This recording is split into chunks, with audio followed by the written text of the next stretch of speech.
Telekomunikasi adalah penyampaian informasi atau hubungan antara satu tempat dengan tempat lain menggunakan bantuan peralatan elektronik. Telekomunikasi berasal dari dari kata tele dan komunikasi. Tele artinya jauh, sedangkan komunikasi itu adalah hubungan. Sistem telekomunikasi terdiri dari dua sisi, yaitu pengirim informasi dan penerima informasi. Adapun tiga sistem fungsi telekomunikasi yaitu: satu, transmitting device yang berfungsi untuk menyampaikan informasi satu tempat ke tempat lain yang lain, baik jauh maupun dekat. Yang kedua, connecting device yang berfungsi menghubungkan perangkat sehingga pengguna dapat menghubungi pengguna lain. Yang ketiga, itu ada terminal, berfungsi mengubah sistem informasi asli seperti suara manusia atau yang lainnya. Media elektronik merupakan alat untuk memproduksi, mendistribusikan, menyebarluaskan dalam menyampaikan informasi. Internet adalah singkatan dari kata interconnection network. Internet adalah sebuah sistem komunikasi global yang menghubungkan komputer dan jaringan di seluruh dunia. Intranet adalah sebuah jaringan yang bersifat privat dan biasanya digunakan dalam satu organisasi maupun satu perusahaan. Tujuannya untuk menjaga agar data-data tersebut tetap aman. Adapun ancaman eksternal pada intranet yaitu pelanggaran keamanan dan juga virus. Penggunaan intranet yaitu: satu, menghubungkan komputer dalam satu organisasi perusahaan. Yang kedua, mengamankan jaringan dalam organisasi dari pihak luar. Yang ketiga, itu sebagai media penyampaian informasi. Extranet adalah jaringan pribadi yang menggunakan protokol internet dan sistem telekomunikasi publik untuk mengekspos informasi yang mereka miliki ke jaringan luar. Fungsi extranet adalah mempermudah pertukaran data dalam skala besar dari perusahaan satu ke perusahaan lainnya. Sistem informasi pada suatu perusahaan ataupun organisasi merupakan sistem yang bersifat manajerial, mendukung operasi dengan mengelola transaksi dengan menyediakan laporan-laporan yang dibutuhkan oleh pihak-pihak yang berkepentingan.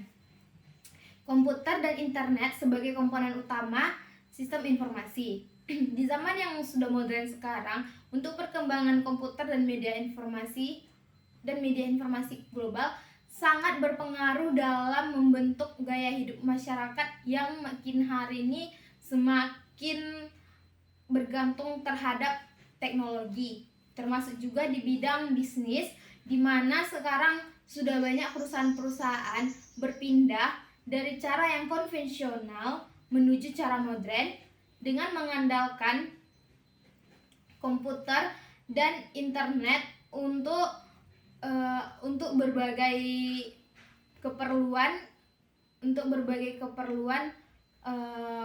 organisasi sampai ke marketing dan lain-lainnya. Penggunaan internet untuk keperluan bisnis sekarang sudah menjadi hal yang lumrah untuk perusahaan atau organisasi yang bergerak di dalam skala global. Perusahaan yang memanfaatkan sumber daya informasi dapat memperoleh keunggulan yang lebih signifikan dibandingkan dengan perusahaan yang tidak memanfaatkan sumber daya informasi. Sistem pemrosesan transaksi atau TPS merupakan bagian dari sebuah sistem informasi yang menjalankan dan mencatat transaksi rutin secara harian bahkan bulanan yang diperlukan untuk menjalankan sebuah bisnis. Tujuan dari TPS tersebut untuk memberikan timbal balik segala jenis pertanyaan dan menelusuri kembali jalur-jalur menelusuri jalur-jalur transaksi yang ada pada suatu perusahaan ataupun organisasi tersebut. Konsep pemasaran merupakan sebuah konsep yang mengutamakan kebutuhan pelanggan. Custom Relationship Management atau CRM. CRM merupakan sebuah teknik dan prosesi yang dirancang untuk mendapatkan,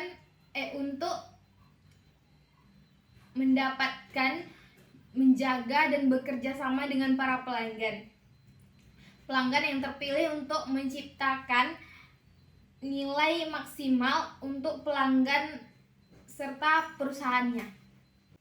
E-commerce adalah proses pembeli dan penjual atau pertukaran produk, layanan dan informasi melalui jaringan komputer termasuk internet.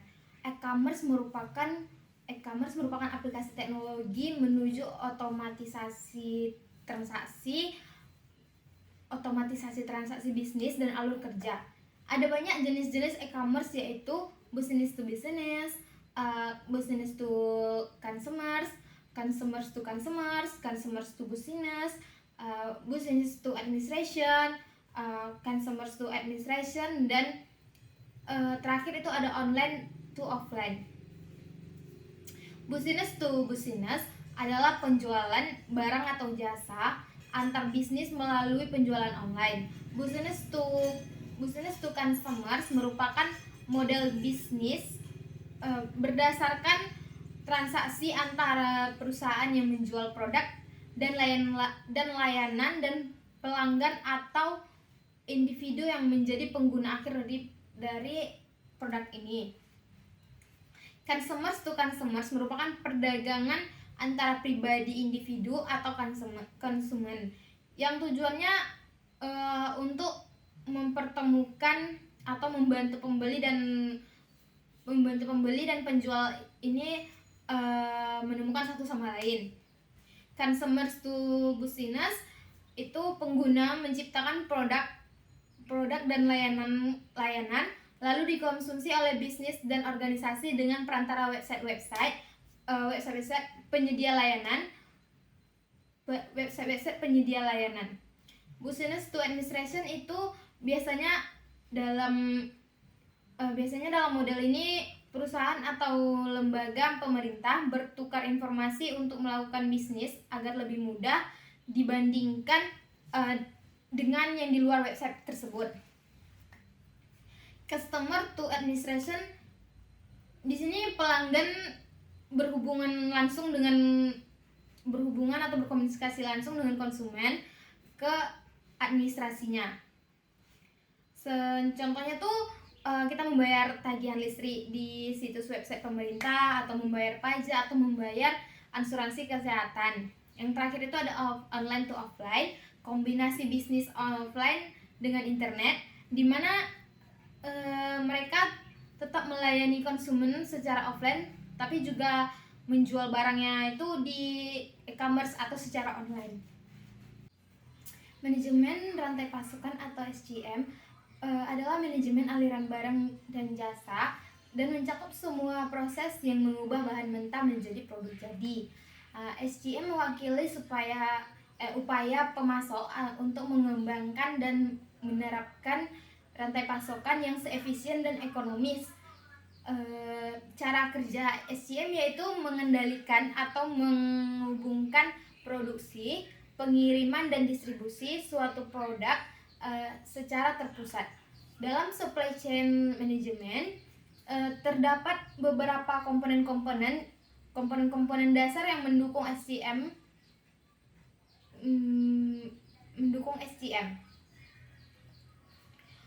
Komponen-komponennya adalah: 1. Perencanaan. Setiap perusahaan membutuhkan perencanaan pasokan untuk mendapatkan penawaran untuk produk dan layanan mereka melalui sumber daya. Yang kedua itu sumber. Sumber adalah hal yang sangat penting bagi perusahaan karena mereka harus memutuskan pemasok yang paling baik untuk pembuatan produk yang dibutuhkan. Yang ketiga itu ada pabrik. Di pabrik manajemen pasokan harus dapat melakukan proses yang diperlukan untuk memproduksi, meminta dan mengemas produk atau layanan pelanggan. Yang keempat itu ada pengiriman.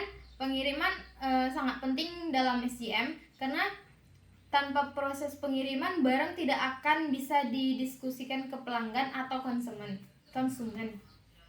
Yang kelima itu ada pengembalian. Ini merupakan perhatian utama dalam rantai pasokan. Perencanaannya harus fokus pada jaringan yang fleksibel dan bertanggung jawab atas pengiriman dan kelebihan produk yang dikirim kembali kepada mereka, barang yang mereka dapat dari pelanggan tersebut. Yang jenis-jenis supply management ada dua, yaitu rantai supply upstream atau yang kedua itu ada internal SCM. Permasalahan supply management. Satu, produk yang berkualitas. Yang kedua itu ada pabrikan global. Yang ketiga ada permintaan pasar yang berubah. Yang keempat ada teknologi baru. Dan yang kelima itu ada konsolidasi bisnis pemasok. Artificial intelligence atau kecerdasan buatan merupakan ilmu yang dipelajari tentang bagaimana cara membuat sebuah mesin cerdas. Sistem cerdas atau mesin dengan komputer tertanam yang terhubung ke internet, yang memiliki kapasitas untuk mengumpulkan dan menganalisis data dan berkomunikasi dengan sistem lain. Kecerdasan buatan atau AI adalah simulasi proses kecerdasan manusia oleh mesin, terutama sistem komputer. Jenis artificial intelligence ada 4, yaitu mesin reaktif, memori terbatas, teori pikiran, dan terakhir itu ada kesadaran diri. Yang kedua ada expert system, adalah pendahulu dari kecerdasan buatan saat ini. Expert system dirancang untuk memecahkan masalah yang kompleks sesuai dengan logika yang ada melalui kumpulan pengetahuan. Expert system telah diandalkan dalam dunia bisnis untuk mendapatkan keuntungan taktis dan memperkirakan kondisi pasar.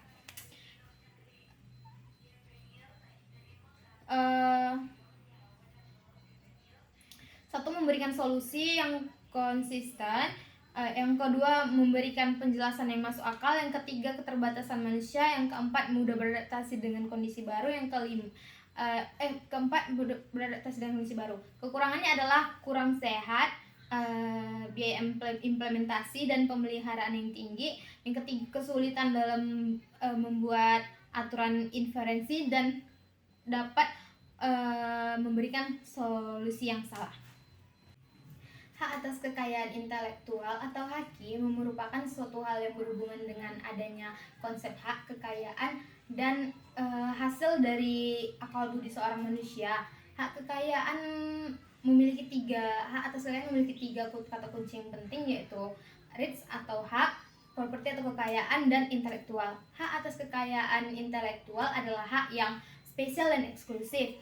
Dalam kata yang sederhana, hak atas kekayaan intelektual ini mencakup hak cipta, hak paten, dan hak merek.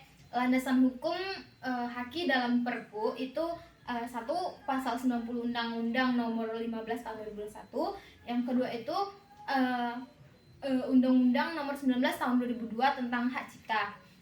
Peranan haki dalam penggunaan ekonomi dapat mempengaruhi insentif untuk berinovasi, intelektual perlindungan, hak properti dapat mempengaruhi pertumbuhan ekonomi di Indonesia dengan cara-cara yang penting.